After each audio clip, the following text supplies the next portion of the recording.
कंवारी ननद। अंजलि की उम्र लगभग 30 साल हो चुकी थी।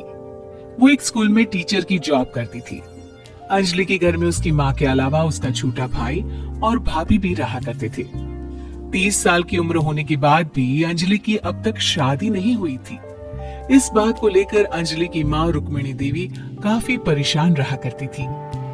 माँ, मैं स्कूल जा रही हूँ, जरा मेरा टिफिन तो दे दीजिए।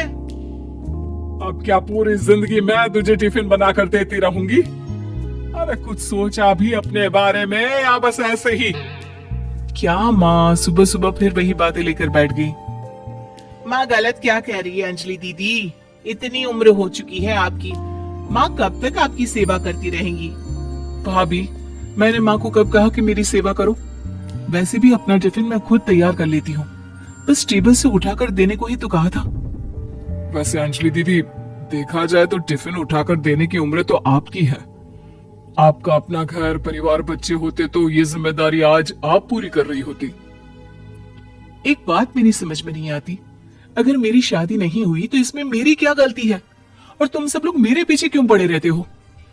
अरे कुछ कहना क्या पीछे पड़े रहना होता है? अपने छोटे भाई को देख, तुझसे 3 साल छोटा है लेकिन 2-2 बच्चे खेल रहे हैं आंगन में। मुझे आप लोगों की कोई बात नहीं सुननी, जा रही हूं मैं। और आप में से किसी को मेरा कोई काम करने की जरूरत नहीं है, मैं खुद संभाल लूंगी। इतना कहकर अंजलि वहां से चली जाती है। शाम को जब अंजलि अपने स्कूल से लौटकर घर वापस आती है तो उसने देखा कि पड़ोस वाली निर्मला चाची वहां पर बैठी हुई थी। क्या बात है अंजलि बिटिया, नौकरी करके वापस आ गई? जी चाची जी, कैसी हैं आप? मैं तो ठीक हूँ बेटा, तुम बताओ शादी के बारे में कुछ सोचा या नहीं? अरे रहने दीजिए ना, इससे तो शादी की बात करना ही बेकार है। कुछ भी कहो तो गुस्सा करती है, बात बात पर आंखें दिखाती है। माँ, आप ऐसा क्यों कह रही है? मैंने कब आप पर गुस्सा किया? अरे अंजलि बेटा, तुम्हारी माँ ठीक ही तो कहती है। 30 की होने आई हो, अब तुम्हें भी शादी वादी कर लेनी चाहिए। चाची जी, आप तो ऐसे कह रही हैं जैसे शादी करने से मैंने मना किया हो। रहने दीजिए निर्मला चाची, हमारी अंजलि दीदी को अभी तक उनकी पसंद का दूल्हा नहीं मिला ना, इसीलिए वो शादी नहीं कर रही। भाभी, ऐसी कोई बात नहीं है। अरे तो फिर क्या बात है? तुम्हारी माँ ने तुम्हारे लिए इतने रिश्ते ढूंढे लेकिन तुम्हें कोई पसंद ही नहीं आता। क्या है ना चाची जी, हमारी ननद रानी नौकरी जो करती है ऐसे ही थोड़ी ना किसी को पसंद कर लेंगी। अरे भाई, नौकरी का घमंड है तो बात अलग है, कोई और बात हो तो बताओ, कोई रास्ता निकाला जाए। नहीं नहीं चाची जी, कोई बात नहीं है, बस मुझे अभी तक अपनी पसंद का कोई मिला नहीं है। सुन लिया आपने, इस लड़की के तो पर निकल आए हैं और इतनी उम्र में अपनी पसंद का कोई मिलेगा भी नहीं इसे। माँ, आप मेरी शादी को लेकर हमेशा मुझे ताने क्यों मारती रहती हैं? अपनी माँ की बातें तो ताने लगती है। ताने हैं? बताओ, मैंने कुछ गलत कहा क्या? देखो, ये सब छोड़ो, मेरी दूर की बुआ का बेटा है, उसकी अभी शादी नहीं हुई है, उम्र होगी कोई 34-35 साल। आप कहें तो बात आगे बढ़ाऊं? अरे हाँ हाँ, क्यों नहीं, ये भी कोई पूछने की बात है। अरे जल्दी से लड़की को यहाँ बुला लो। माँ, आप मुझसे पूछे बिना मेरी शादी की बात करने जा रही हैं? और मेरी उम्र 30 भी पूरी नहीं हुई है। निर्मला चाची कह रही है कि वो लड़का 35 साल का है। अंजलि दीदी, आपको क्या लगता है इस उम्र में कोई फिल्म का हीरो आएगा आपके लिए? देखिए, अब पसंद और नापसंद की बात तो रहने दीजिए, पसंद करने की उम्र तो आपकी निकल चुकी। अब तो जो भी मिले उसी से शादी कर लीजिए, इसी में भलाई है। तेरी भाभी बिल्कुल ठीक कह रही है, अब जैसा रिश्ता मिले उसके लिए हाँ कर देना ताकि हम भी गंगा नहाए। ठीक है, चलिए मैं उस लड़के को कहती हूँ, वो कल ही अंजलि को देखने आ जाएगा। अगले दिन निर्मला चाची के दूर का रिश्तेदार अंजलि को देखने उसके घर आता है। उसका नाम था अजय। अंजलि जी, तो आप नौकरी करती हैं, वो भी स्कूल में? जी हाँ, मैं स्कूल में टीचर हूँ। हमारी बेटी बहुत होशियार है।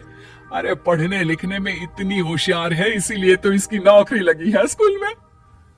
हाँ हाँ ठीक है आंटी जी, जरा मुझे भी तो बात करने दीजिए आपकी बेटी से। जी पूछिए ना, क्या पूछना चाहते हैं? अंजलि मैडम, ये तो बताइए कि आपने अभी तक शादी क्यों नहीं की? बस ऐसे ही, कहीं कोई रिश्ता पसंद नहीं आया इसलिए। लेकिन क्या मैं आपसे पूछ सकती हूँ कि आपने शादी क्यों नहीं की? अंजलि, क्या कर रही हो तुम? लड़कियों को इस तरह की बातें नहीं शोभा देती। रहने दीजिए आंटी जी, आपकी बेटी काफी पढ़ी लिखी है, मैं उनके सवाल का जवाब दे ही देता हूँ। वो क्या है ना, मुझे भी अभी तक अपनी पसंद की कोई लड़की नहीं मिली। अच्छा अच्छा, कोई बात नहीं। वैसे आपकी तनख्वाह कितनी है? कितना कमा लेती है महीने का? जी यही कोई 25,000 महीने। बस 25,000? इतने से क्या होता है? इतने से तो आजकल घर भी नहीं चलता। आपके कहने का क्या मतलब है? अरे मैं तो ये सोच कर आया था कि नौकरी वाली लड़की है, आराम से 40,000 कमाती होगी। माफ कीजिएगा, आपका और मेरा रिश्ता नहीं हो सकता। जी कोई बात नहीं, मुझे भी आपके साथ शादी करने में कोई इंटरेस्ट नहीं है। अंजलि, किस तरह की बात कर रही हो? घर आए रिश्ते को ठुकरा रही हो तुम। दीदी, अब इस उम्र में आपको इतनी अकड़ नहीं दिखानी चाहिए। अच्छा खासा रिश्ता हाथ से निकल गया, कहीं ऐसा ना हो कि जिंदगी भर कुंवारी ही रह जाओ आप। कुछ दिन और ऐसे ही निकल जाते हैं और अंजलि की शादी कभी नहीं होती।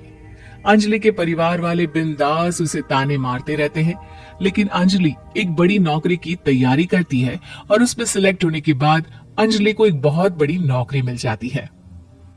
अब तो दीदी के नखरे और भी ज्यादा बढ़ जाएंगे भाई, अब तो इतनी बड़ी नौकरी जो लगी है। अब इनकी शादी होने से रही।